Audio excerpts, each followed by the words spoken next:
Comme l'a dit le pasteur, tout à l'heure, il y aura un temps d'appel. Et Dieu m'a parlé cette semaine, donc j'ai dû refaire tout complètement mon message, justement pour vous parler de la guérison. Et je crois que les choses ne sont pas dans le désordre parce que Dieu m'a convaincu de ça encore dans la prière de Lucas, quand José a parlé tout à l'heure. Et je me suis dit, ça me rassure à chaque fois que Dieu confirme dans mon cœur. Comme ça, au moins, je suis serein et vous serez serein avec moi. On a tous été malades une fois dans notre vie. Je pense que vous avez tous été malades, soit un petit rhume, soit une grosse maladie. On a tous été malades, une fois, deux fois, 1000 fois. Je pense que même certains ont été malades plus que des non-croyants.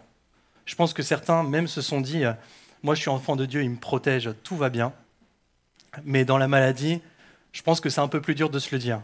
Je pense que dans la maladie, parfois, on est un peu dans le doute en se disant, mais Dieu, tu guéris ou quand tu vas le faire?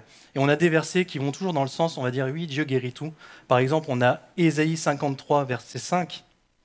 Mais il était blessé pour nos péchés, brisé pour nos iniquités. Le châtiment qui nous donne la paix est tombé sur lui.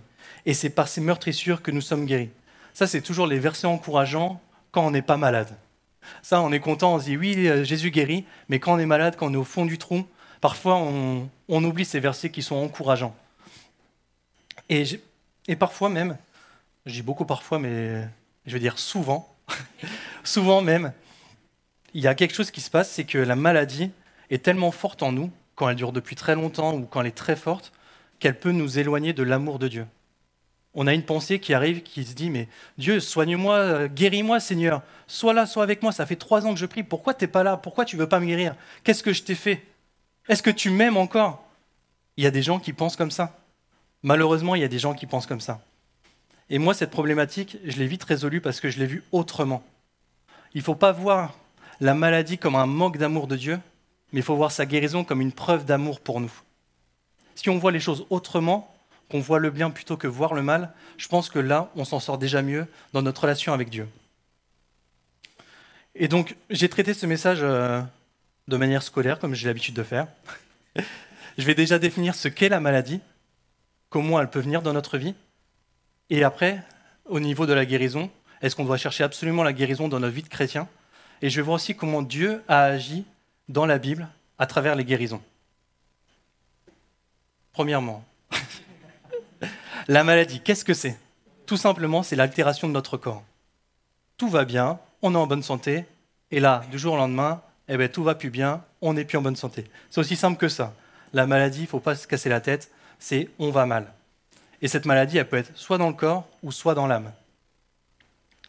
Dans le monde chrétien, il y a quelque chose de lancinant avec la maladie. Il y a, chez certains chrétiens, pas chez tous, pas chez nous, heureusement, il y a cette chose qui fait que la maladie, on la relie toujours avec une désobéissance de Dieu. On dit parfois, t'es sûr que t'as rien fait, recherche bien, t'es sûr que t'as pas fait une désobéissance, t'as pas péché il y a pas longtemps, t'es sûr que la maladie là, elle veut pas te parler pour te dire quelque chose? Et il y a même des gens qui vont dire, mais c'est peut-être tes parents, c'est peut-être une malédiction sur toute ta famille. Il y a cette pensée comme ça dans le monde chrétien. Et j'ai envie de vous dire, la maladie, c'est pas forcément une désobéissance à Dieu, pas forcément une désobéissance de notre part. Par contre, la maladie, c'est une désobéissance par rapport au premier péché, par rapport à ce qu'a fait Adam et Ève. Si on prend Genèse 2, versets 16 et 17, l'Éternel donna cet ordre à l'homme. Tu pourras manger tous les arbres du jardin. Par contre, il faut attendre la fin du jeûne. Mais tu ne mangeras pas de l'arbre de la connaissance du bien et du mal. Car le jour où tu en mangeras, tu mourras. Ils ne sont pas morts tout de suite. Mais en mettant le péché en eux, ils ont rendu leur corps corruptible.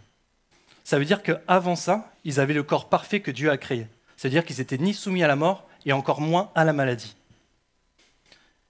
Et en laissant entrer le péché dans sa vie, Adam a condamné son corps, mais il a condamné aussi toute sa descendance, c'est-à-dire nous. Donc bienvenue au club des gens avec un corps corruptible.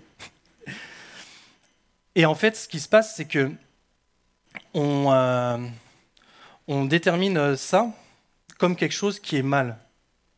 On se dit la maladie, c'est toujours quelque chose de mal, mais c'est parce qu'on limite toujours notre vue sur ce qui ne va pas. Comme je vous ai dit tout à l'heure, voyons au-delà, voyons ce qui peut aller mieux.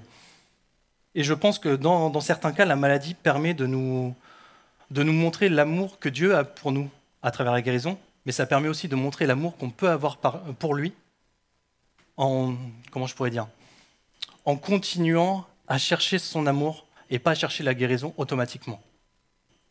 Et c'est là où vient mon deuxième point. Faut-il chercher la guérison? Absolument. Alors, ça ne veut pas dire que ce soir, il faut que personne vienne quand on appelle les malades. Hein. Ne vous inquiétez pas, je vais être mesuré dans mes propos. Comme je dis, souvent les chrétiens, il y a différents états. Soit on est focalisé sur la maladie, donc on se plaint, j'ai mal au dos, je suis fatigué, tout ça. Soit on est dans un autre état, qui est, je suis focalisé sur la guérison. Je veux être guéri, Seigneur, je veux être guéri. Jour après jour, je veux être guéri, je veux être guéri. Mais à force de demander la guérison, on oublie d'entretenir notre relation avec Dieu. La guérison passe avant d'honorer Dieu. Notre guérison passe avant de servir Dieu. Et c'est ça le danger en fait. La guérison ne doit pas être un but dans notre vie de chrétien. Ça doit être un moyen de fortifier notre foi. Tout simplement. Je vais prendre l'exemple d'un homme de Dieu qui a été touché par la maladie. Et qui n'est pas une maladie physique, c'est Élie, qui a connu la dépression. Donc je ne vais pas prendre les versets, je vais juste vous faire un résumé de son histoire. C'est dans 1 Roi, chapitre 19, si vous voulez regarder chez vous après et méditer. Élie, en fait, connaît une phase de dépression. Cette phase de dépression, en fait, il demande même à Dieu de mourir, tellement il n'en peut plus de servir Dieu. Parce qu'il voit que son service, son zèle qu'il a pour Dieu, ne porte pas les fruits qu'il aurait souhaité.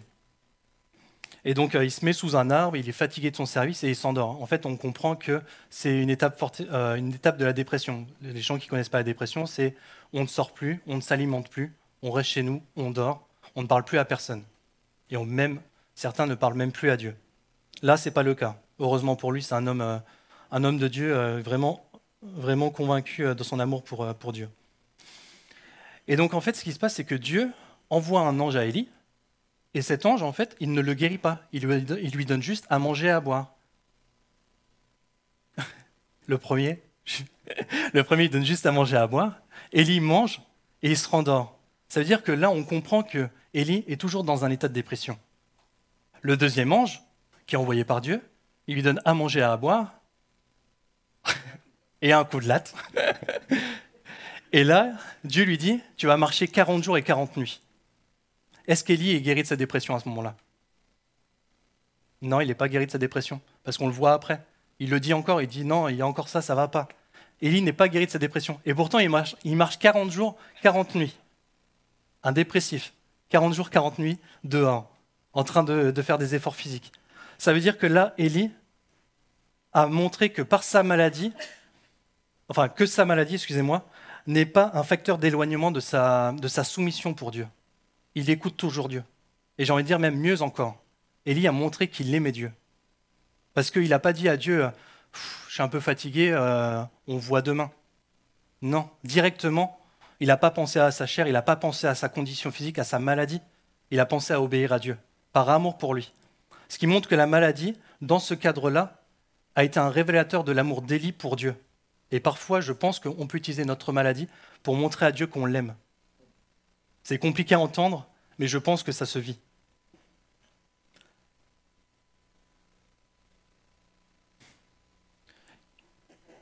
Il y a un autre pasteur, Bob Sorge, qui est un pasteur étranger qui est venu chez nous il y a quelques années. Pour ceux qui ne le connaissent pas, c'est un pasteur, un jour il a eu une opération médicale qui a échoué et il a perdu sa voix. Ce qui veut dire qu'aujourd'hui, il chuchote seulement. Il ne parle plus comme nous, en fait, il parle comme ça. Très bonne imitation, excusez-moi. Et en fait, ça n'a pas altéré son service pour Dieu. Il aurait pu dire « j'arrête de prêcher ». Mais non, il a choisi de faire autrement. Il a choisi de vivre avec sa maladie pour honorer Dieu, pour le glorifier. Ce qu'il fait, Bob Sorge, c'est que la veille, il ne parle pas. Il ne parle pas du tout pour pouvoir prêcher le jour même, pour pouvoir utiliser le maximum de puissance de sa voix. Et Dieu l'a encore utilisé puissamment, parce que Dieu lui a permis d'écrire des livres, des dizaines de livres, pour que justement son nom puisse être annoncé autrement. On pourrait se dire la maladie, ça nous limite. Non, la maladie, ça ne nous limite pas, c'est nous qui nous limitons avec la maladie. Si on veut, on peut choisir d'être transformé et d'aller plus loin. Dieu nous aide à s'affranchir de cette limite. Comme je vous l'ai dit, je suis quand même dans la mesure. Dieu nous a donné des promesses de guérison. Ça veut dire qu'on On peut vivre avec la maladie, mais on peut vivre aussi avec la guérison. Il y a 2 versets très connus qu'on va lire quand même, au cas où certaines personnes ne connaissent pas. Marc 16, 17, 18. Voici les miracles qui accompagneront ceux qui auront cru. En mon nom, ils chasseront les démons. Ils parleront de nouvelles langues. Ils saisiront des serpents. S'ils boivent quelques breuvages mortels, il ne leur fera point de mal. Ils imposeront les mains aux malades et les malades seront guéris. C'est pas seront peut-être guéris, c'est seront guéris. Faisons preuve de foi quand on prie pour les autres. Faisons preuve de foi. Le deuxième passage, c'est Jacques 5, versets 14 et 15. Quelqu'un parmi vous est-il malade? Qu'il appelle les anciens de l'Église et que les anciens prient pour lui, en loignant d'huile au nom du Seigneur. La prière de la foi sauvera le malade et le Seigneur le relèvera. Et s'il a commis des péchés, il sera pardonné. Il y a beaucoup de versets sur les promesses de guérison. J'ai pris ces 2-là parce que pour moi, c'est ceux qui me parlent le plus à moi. Après, il y en a peut-être qui vous parleront mieux à vous, mais moi, ils me parlent tellement. Il faut oser demander la prière. C'est bien d'oser prier Dieu, mais parfois, il faut oser demander la prière, de demander à quelqu'un de prier pour nous. Et moi, c'est quelque chose où j'ai toujours eu beaucoup de difficultés, peut-être par orgueil, peut-être par honte, qu'importe le sentiment. Parfois, il y a des barrières où on se dit « Non, j'ai pas envie qu'on me prie sur ce sujet-là », par la peur d'être jugé. Mais il n'y a aucune mauvaise prière, il n'y a aucune mauvaise demande, parce que Dieu répond à tout. Et là, j'ai choisi de prendre quelques exemples de Dieu qui guérit des gens. Donc j'ai principalement pris des exemples où l'intervenant est Jésus. Donc ça va. Ça sera des belles guérisons. Le premier exemple que j'ai pris, c'est les 10 lépreux. Donc je ne sais pas si vous connaissez ce passage. De toute façon, excusez-moi, on va tous les rire. Je vais boire un peu d'eau parce que c'est vrai qu'il y a un vrai pouvoir asséchant ici. C'est incroyable. Les 10 lépreux. Pour remettre dans le contexte, Jésus est à la fin de son ministère et là, il se rend pour la dernière fois à Jérusalem avant de se sacrifier pour nous. On va prendre au Luc chapitre 17 et on va commencer au verset 11. Et je vais m'arrêter de temps en temps en disant ce que j'ai retenu de ces versets. Verset 11. Jésus, se rendant à Jérusalem, passait entre la Samarie et la Galilée. Comme il entrait dans un village, 10 lépreux vinrent à sa rencontre. Se tenant à distance, ils élevèrent la voix et dirent « Jésus, Maître, aie pitié de nous !» Moi, la chose que j'ai retenue, c'est que rien ne dit que ces lépreux-là sont des disciples de Jésus, que ces disciples acceptent Jésus comme maître. Ils disent maître, ils le reconnaissent comme un maître, mais est-ce qu'ils le reconnaissent comme leur maître? Il y a quelque chose que j'ai retenu aussi là-dedans, c'est qu'ils connaissent Jésus. Ils connaissent Jésus et ils savent ce qu'il fait. Ils savent que Jésus fait des miracles de guérison. Et c'est quelque chose d'important. On peut reconnaître l'existence des miracles. On peut même les rechercher. On peut même connaître Dieu. Mais est-ce qu'on l'accepte pour autant? Moi, ma sœur, elle ne partage pas ma foi. J'ai même envie de dire parfois, elle est même un peu contre ma foi. Mais dans certaines occasions, elle me dit, prie pour ça, prie pour tel sujet.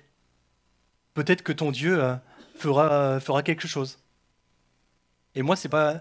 Quand elle me donne ce sujet, c'est très simple.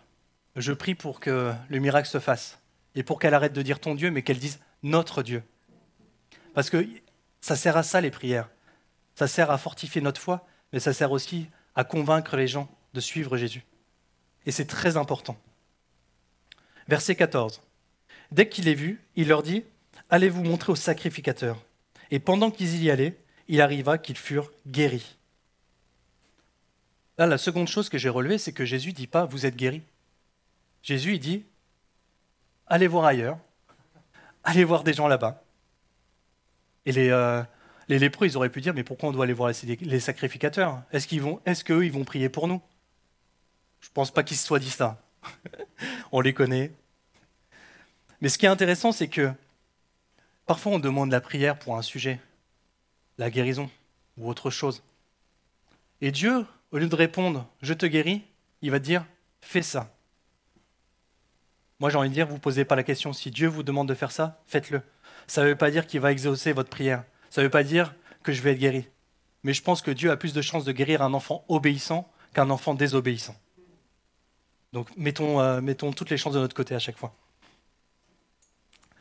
Et là, les lépreux sont partis sans se poser de questions. Ils ont dit, ok, on va suivre Jésus, enfin on va suivre ce que dit Jésus, on va partir. Et pendant qu'ils marchent, il y a la guérison qui arrive. Verset 15. L'un d'eux, se voyant guéri, revint sur ses pas, glorifiant Dieu à haute voix. Il tomba sur sa face et aux pieds de Jésus et lui rendit grâce. C'était un Samaritain. Jésus, prenant la parole, dit « Les 10 n'ont-ils pas été guéris? Et les 9 autres, où sont-ils? Ne s'est-il pas trouvé que cet étranger pour revenir et donner gloire à Dieu ?» Puis il lui dit « Lève-toi, va, ta foi t'a sauvé. » Plusieurs choses intéressantes. La première chose, c'est que les lépreux se rendent compte qu'ils sont guéris. Mais il n'y en a qu'un qui revient.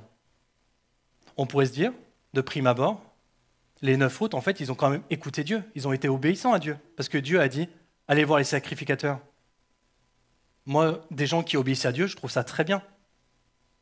Mais celui qui est revenu, pour moi aussi, il a obéi à Dieu. Et il a même fait plus que ça. Il a glorifié Dieu. Dieu, il cherche des enfants obéissants, mais il cherche par-dessus tout, des enfants qui le glorifient. Après, ce 10e lépreux, qu'est-ce qu'il a fait? Je suis sûr qu'il est parti revoir les Samaritains, les sacrificateurs, excusez-moi. C'est sûr qu'il a fait ça. Mais il a fait les choses dans l'ordre. La première chose qu'il a faite, c'est glorifier Dieu. Quand Dieu vous touche, quand Dieu vous guérit, glorifiez-le en premier. C'est normal de remercier celui qui a fait quelque chose pour nous. Dans un cadre normal, c'est de la politesse, mais quand c'est Dieu, c'est autre chose. C'est un niveau au-dessus. N'oublions jamais de glorifier Dieu quand il agit dans notre vie. Et il y a cette précision aussi dans ce passage qui dit « c'était un Samaritain ». Donc certains théologiens pensent que ça sous-entend que les 9 autres étaient juifs. Moi, je ne sais pas. Je ne sais pas s'ils étaient juifs, peut-être qu'ils venaient d'ailleurs, et peut-être que c'est un groupe de lépreux international. Ça existe sûrement. Et donc, moi, je ne sais pas qui étaient les 9 autres. Par contre, je sais que celui qui était revenu, c'était un Samaritain. Et c'est ça le plus important dans la parole. Ce qui est important, c'est que la personne qui est revenue, ce n'était pas quelqu'un du peuple juif. C'était même quelqu'un qui était méprisé par les Juifs. Et c'est lui qui est revenu et qui a reconnu la toute-puissance de Dieu et qui l'a glorifié. Et ça, pour moi, c'est très important. Ne pensons pas une seconde que nous, chrétiens convaincus, Dieu va ne guérir que nous. Dieu va guérir aussi des gens qui ne sont pas croyants. Et il va le faire pour que après les gens viennent à sa rencontre, pour le remercier, pour le glorifier. Gardons toujours ça à cœur. Ne soyons pas trop hâtifs en disant je vais prier plus pour un sujet que pour un autre. Je pense que chaque sujet est important. Ne hiérarchisons pas les gens pour qui on va prier. Parfois, c'est dommage, on le fait naturellement, inconsciemment. On est plus entre nous, on prie entre nous, et parfois on oublie de prier pour les gens qui sont à l'extérieur. Veillons à ne pas faire ça, parce que le but principal de nos prières, c'est qu'ils connaissent Jésus. Le deuxième passage que j'ai pris, c'est la piscine de Bethesda. Donc c'est un passage assez intéressant. Je ne vais pas refaire la prédication excellente de notre pasteur, qui n'est pas finie. Ah bon Ah oui. Bon, elle n'est pas finie à ce qu'il paraît. Revenez. Je vais pas tout relire. C'est un miracle qui se passe dans Jean 5. La piscine de Bethesda, pour résumer, c'est un lieu à Jérusalem où des malades se retrouvaient autour d'une piscine et attendaient qu'un ange agite de l'eau pour plonger dedans, et le premier était guéri. Moi, il y a plusieurs choses qui m'interpellent, et pas dans la parole, mais dans les gens qui parlent de ce passage-là, qui, pour moi, parfois sont peut-être hâtifs dans leur réflexion. C'est vraiment pour moi, je voulais pas en parler dans le détail, mais je sais pas, Dieu m'a convaincu de le faire, donc je le fais. C'est cette histoire d'ange.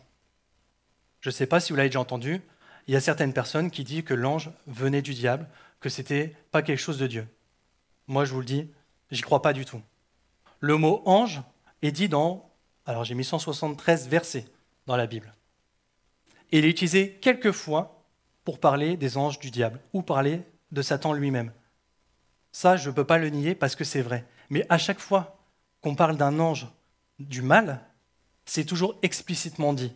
À aucun moment, il y a un doute sur le camp de l'ange. L'ange est soit un ange soumis à Dieu, soit un ange pas soumis à Dieu. Et quand il n'est pas soumis à Dieu, c'est clairement dit.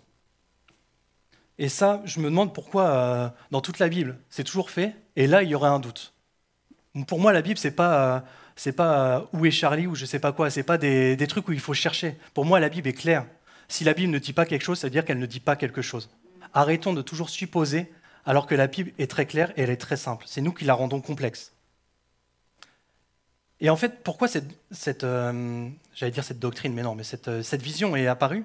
C'est parce que des gens trouvent que ce n'est pas conforme à la façon de Dieu de guérir.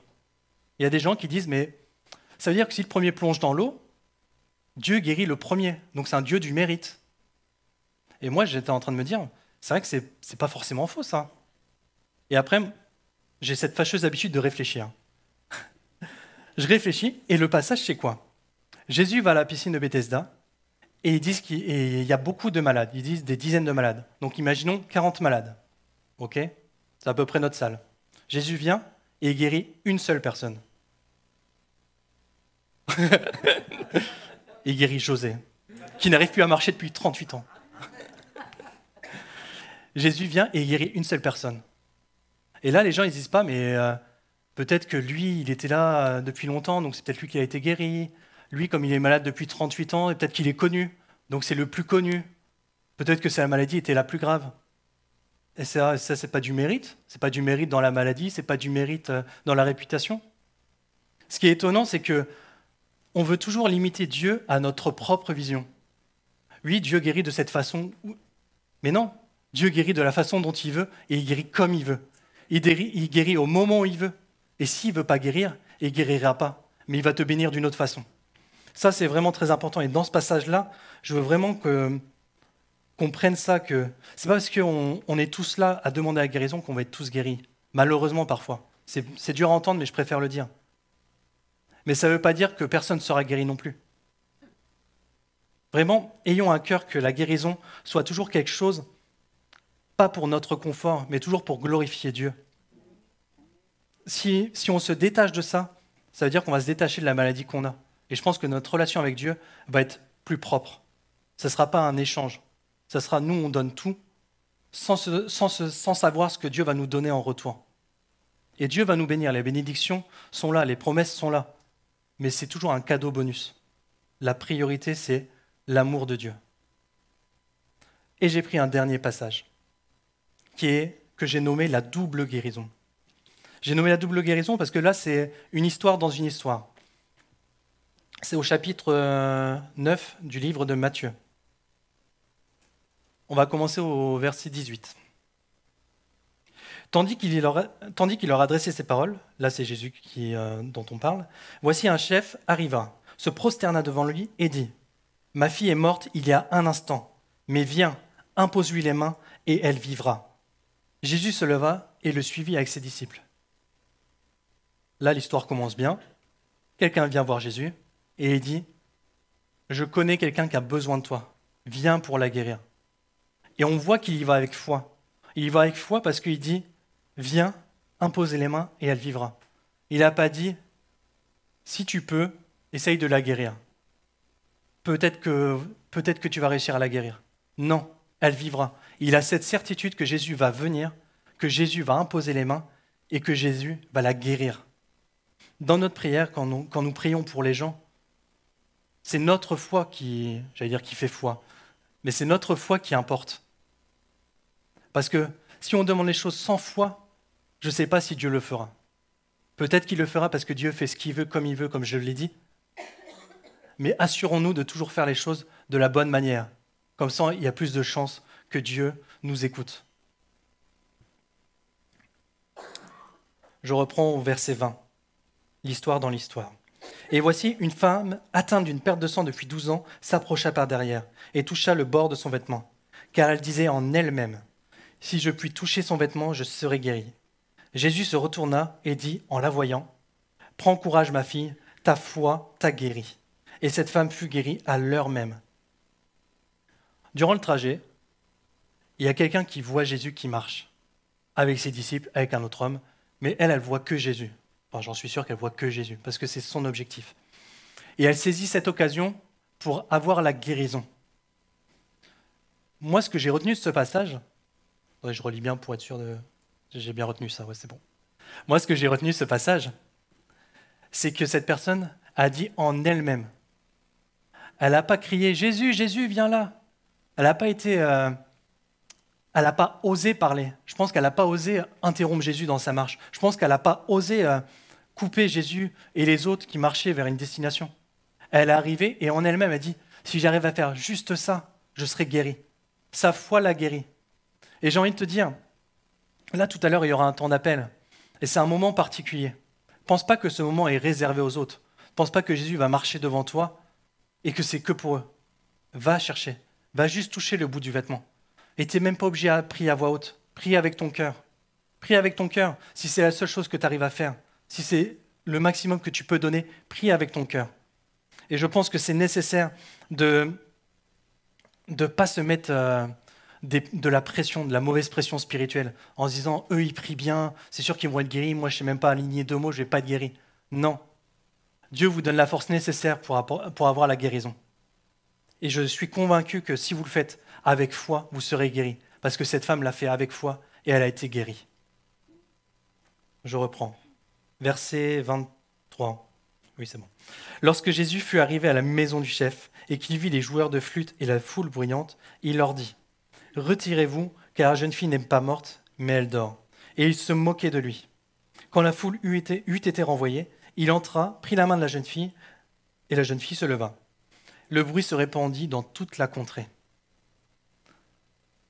Alors j'avais relevé des choses, mais je ne sais pas si c'est intéressant de le dire. Je vais le faire quand même. En fait, ça m'embête parfois de parler de certains détails parce que les gens utilisent les détails pour annoncer des mauvaises choses. Et j'ai pas envie d'être de ces gens-là. Jésus dit que la jeune fille n'est pas morte, mais qu'elle dort. Ici, il y a 2 visions théologiques, encore une fois. Il y a des gens qui disent qu'en fait, elle était dans un coma. Et il y a d'autres gens qui disent que Jésus fait référence à la mort, mais il appelle ça le sommeil. Comme il l'a fait avec Lazare, quand il dit « je vais réveiller mon ami endormi ». Moi, j'ai ma propre conviction et je décide de ne pas vous la partager ce soir. Méditez la parole et ayez votre propre conviction. Et que cette conviction soit faite avec l'esprit. Et n'en faites pas une doctrine surtout. Parfois, nos convictions vont plus loin et ça amène de la doctrine. Soyons toujours au plus simple avec la parole. Ce qui est important dans ce passage, et comme je l'avais dit au début, c'est que la personne vient avec foi, Jésus fait et Jésus guérit. Parfois, on n'ose pas demander la prière pour d'autres. On ne se dit pas « amène ce sujet-là, je te partage un sujet, prie pour cette personne ». Alors que c'est tellement simple. On se dit « je vais prier de mon côté, je vais prier pour cette personne de mon côté », et on ne le partage pas à d'autres. Et à plusieurs, on serait plus efficace. Ce qui est intéressant, c'est que cet homme a tout de suite demandé à Dieu de prier pour quelqu'un d'autre, de lui imposer les mains. Il aurait pu le faire lui-même. Il aurait pu prier pour sa fille. Et elle aurait été guérie.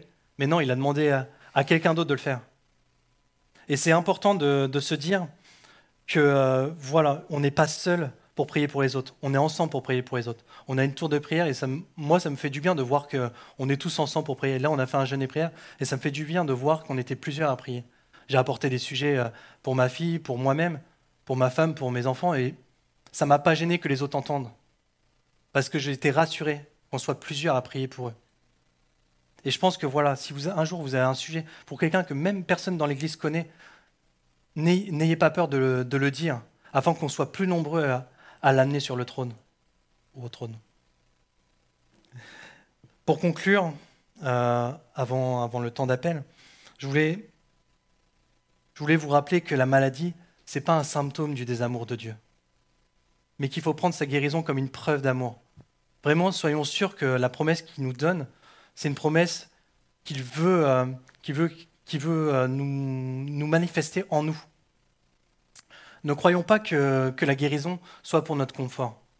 Gardons à l'esprit que l'amour de Dieu prime. L'amour de Dieu est plus grand que tout.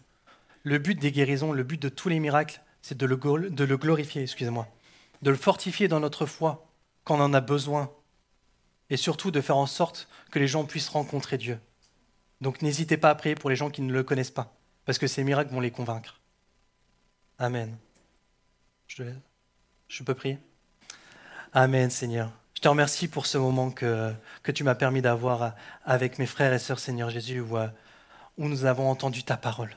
Je te demande encore de nous accompagner dans ces prières, Seigneur, afin que nous fassions comme toi tu désires. Que les prières que nous amenons à ton trône, Seigneur, puissent encore révéler ta grandeur auprès des gens que nous connaissons mais qui ne te connaissent pas, auprès des gens qui te connaissent mais qui ont des doutes encore dans leur foi. Que ça puisse manifester aussi ton amour pour nous, Seigneur, afin que nous nous sentions renouvelés. Mais que, à chaque fois, que tous ces miracles, Seigneur, soient pour te glorifier.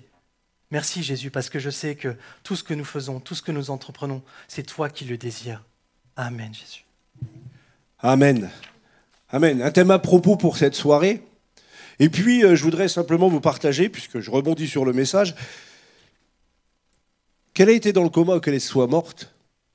Bon, comme disait notre frère, faites-vous votre conviction, puisque Dieu dit que tout ce qui n'est pas conviction est péché. Là, pour le coup, comme le style littéraire n'est pas catégorique, on peut penser l'un ou l'autre, mais ça enlève quoi au miracle?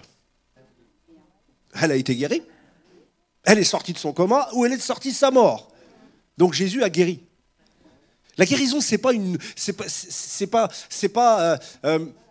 simplement pour vous faire plaisir dans la santé comme un médecin. Ça, c'est une bénédiction de Dieu sur la terre. Il a donné l'intelligence aux hommes d'évoluer. Et c'est une bénédiction, la médecine. Vous ne vous privez pas de la médecine. Ce serait complètement idiot. Mais là où l'homme ne peut plus, Dieu peut. Combien de fois je l'ai vu dans ma vie? N'hésitez pas à demander la guérison. Il guérit, encore aujourd'hui. Ça, c'est une certitude. J'ai vu tellement de choses. On n'a pas le temps de rentrer dans les témoignages ce soir parce que je voudrais vraiment prendre un temps de prière pour ceux qui auraient besoin. Mais une chose est sûre, c'est que quand Jésus dit quelque chose, il est la vérité. S'il dit qu'il guérit, alors il guérit. Il guérit quand il veut, comme il veut, où il veut. Je sais réellement qu'aujourd'hui, dans l'onction de guérison qu'on peut recevoir, tout découle de la croix. C'est vrai que c'est un verset qu'on utilise, nous les chrétiens, c'est par ces meurtrissures que nous sommes guéris, et ce n'est pas une formule magique. C'est juste la personne de Jésus-Christ qui a payé cher pour qu'on soit sauvé, mais pour plus. Vous savez pourquoi? Parce que Dieu aime ses enfants. Vous avez la guérison du nouveau, qui ne croit pas, puisqu'il dit qu'il faut prier pour les non-croyants, bah évidemment qu'il faut prier. Si tu n'es pas croyant, si tu n'as jamais testé Dieu, viens, approche-toi, tu as une maladie, tu as un besoin, viens. Ose la foi. Tu vas voir combien Dieu est puissant. Amen. Il va te guérir, il va trouver la solution. Tu verras. Essaye. Sois pas timide, approche-toi. Tu verras combien Dieu est un Dieu de miracles. Alors ça, c'est la première chose. Et ce miracle aidera le non-croyant à tout d'un coup se poser des questions sur le salut de son âme et va se tourner vers Dieu. Ça, c'est une première guérison. Mais Dieu veut guérir aussi ses enfants. Il nous aime. Si des fois il nous laisse dans des maladies, des fois ça nous fait réfléchir. On va être sincère. Des fois, moi je peux dire que dans ma vie, il y a une maladie qui m'a arrêté 3 mois, et pendant 3 mois, je me suis retrouvé devant le trône de Dieu, moi et moi seul avec lui. Et c'était nécessaire parce qu'il fallait ce temps-là. Comme je n'ai pas su m'arrêter tout seul, il m'a arrêté. Donc, mais pour autant, il m'a guéri. J'étais venu ici même, je vous donne un témoignage, c'était pendant l'hépatique, je suis venu ici même, ça me grattait de partout tellement c'était horrible, j'arrivais pas à dormir. Ça me grattait, ça me démangeait, j'ai des croûtes sur tous les avant-bras, c'était... Parce que bon, voilà, je suis pas tout bib, mais apparemment, hein, voilà, c'est un peu les symptômes. Et comme c'est pas cutané, mais dans le sang, les démangeaisons, elles continuent tout le temps, quoi. J'en pouvais plus, je dormais pas. Je suis venu à un seul dimanche, j'étais claqué, j'étais crevé. J'ai demandé l'onction d'huile. Jacques V. J'ai demandé l'onction d'huile. Je vous assure, je me rappelle, c'est Patrick et Fred à l'époque, qui avaient prié. Et toi? Ah, c'est vrai, tu pries des fois, toi. Patrick et Fred et toi, qui avaient prié pour moi, ils m'ont fait l'onction d'huile. J'ai reçu la grâce de Dieu tout de suite. J'étais toujours malade, j'avais toujours l'hépatite, plus une seule démangeaison jusqu'à la fin de la maladie. C'était Dieu qui me disait, tu vas continuer à me rechercher ma face chez toi, mais tu vas moins te gratter.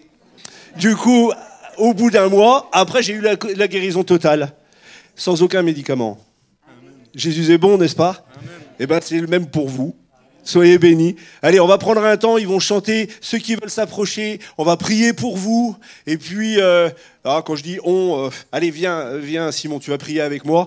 On va prier pour vous, approchez-vous. Ils imposeront les mains aux malades et les malades seront guéris. Approchez-vous avec foi. Alléluia.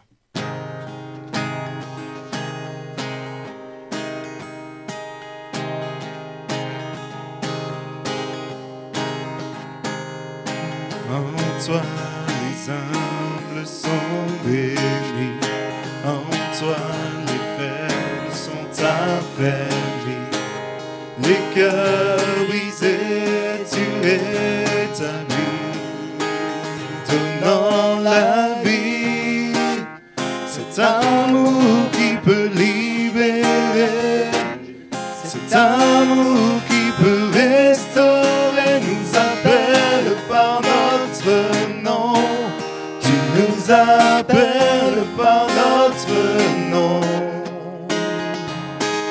C'est Dieu qui créa tout l'univers, c'est Dieu qui va mourir au Calvaire, nous appelle par notre nom, tu nous appelles par notre nom.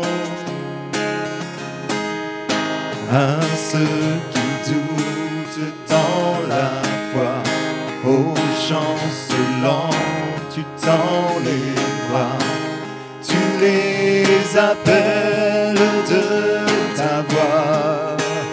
Venez à moi, cet amour qui peut libérer, cet amour qui peut restaurer, nous appelle par notre nom, tu nous appelles par notre nom. C'est Dieu qui créa tout l'univers, c'est Dieu qui va mourir au Calvaire, nous appelle par notre nom, tu nous appelles par notre nom. Oh, oh, oh, oh, oh,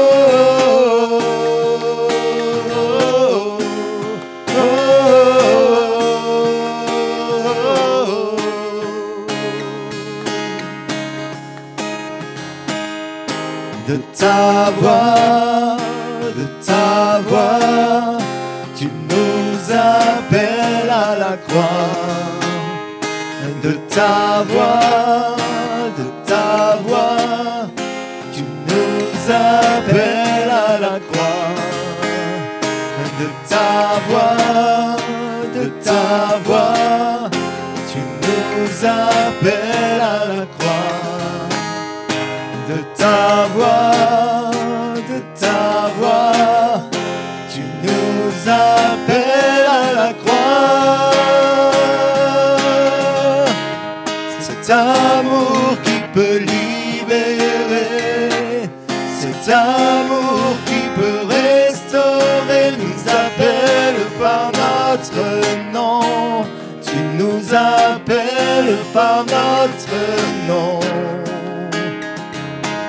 C'est Dieu qui créa tout l'univers, c'est Dieu qui va mourir au Calvaire, nous appelle par notre nom, tu nous appelles par notre nom.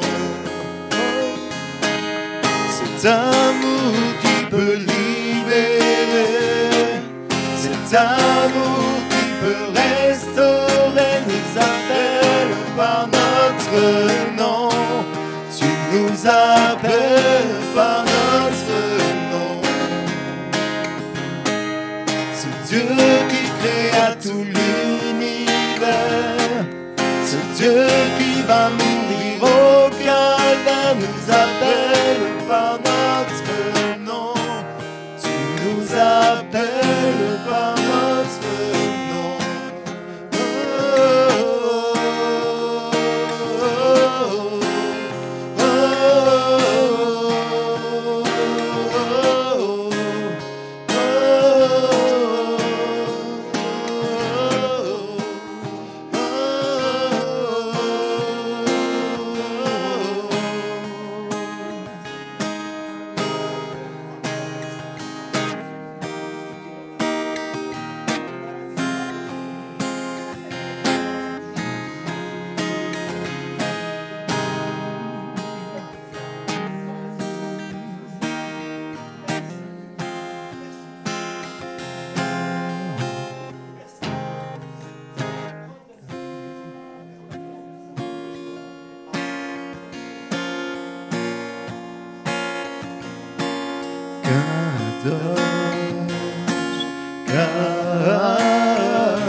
lorsque ton visage sera devant moi. Je peux m'imaginer. Je ne peux m'imaginer. Entouré par ta grandeur, mon cœur a-t-il frémi? Danserai-je pour toi, mon Jésus? Serais-je saisi par la peur devant toi? Serais-je debout? Vais-je tomber sur mes genoux? Chanterai-je Alléluia? Est-ce que je pourrais te parler? Je ne peux m'imaginer. Je ne peux m'imaginer. Je ne peux m'imaginer. Le jour où tu viendras pour me retrouver debout devant toi. Je ne peux m'imaginer. Tout ce que je ferai sera de t'adorer pour l'éternité. Je ne peux m'imaginer. Je ne peux m'imaginer. Entouré par ta grandeur, mon cœur a-t-il frémi? Danserai-je pour toi, mon Jésus? Serais-je saisi par la peur devant toi? Resterai-je debout? Vais-je tomber sur mes genoux? Chanterai-je Alléluia? Est-ce que je pourrais te parler? Entouré par ta grandeur, mon cœur a-t-il frémi? Danserai-je pour toi, mon Jésus? Serais-je saisi par la peur devant toi? Resterai-je debout? Vais-je tomber sur mes genoux? Chanterai-je Alléluia? Est-ce que je pourrais te parler? Je ne peux m'imaginer. Je ne peux m'imaginer. Je ne peux m'imaginer. Je ne peux m'imaginer. Amen, Seigneur. On ne peut pas se l'imaginer parce que, Seigneur, cette réalité est devant nous. Et quand elle sera arrivée, alors on la vivra complètement.